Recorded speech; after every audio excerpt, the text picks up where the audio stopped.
Mais qui est enterré place du ralliement? C'est désormais la question que va se poser tout Angers. Dans le cadre des recherches préventives liées au chantier du tramway, les archéologues de l'INRAP viennent de faire une découverte incroyable. 8 sarcophages en parfait état, tous regroupés.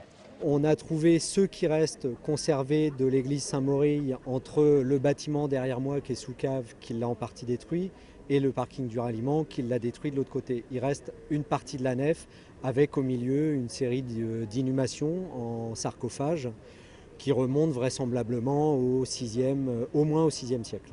Place du ralliement, l'émotion était ce soir à son comble. La découverte pourrait valider l'emplacement de l'église Saint-Maurille.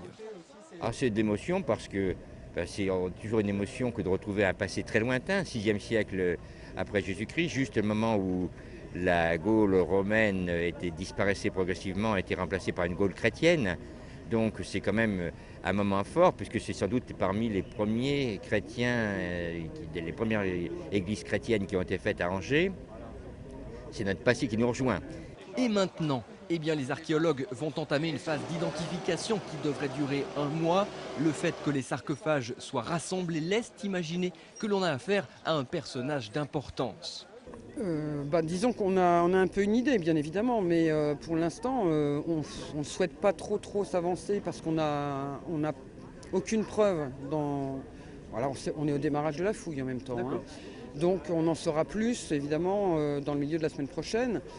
L'idée qui vient tout de suite, on est dans l'église Saint-Maurille, on a les 2 murs extérieurs de l'église, donc on est à l'intérieur de la nef, très certainement globalement au niveau du chœur.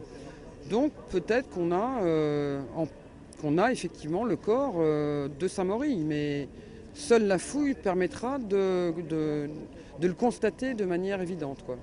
Les premiers sarcophages pourraient être ouverts dès la semaine prochaine. Un système de gardiennage va être mis en place pour préserver l'intégrité du site. Enfin, concernant les travaux du tramway, a priori, cela ne devrait pas chambouler le planning.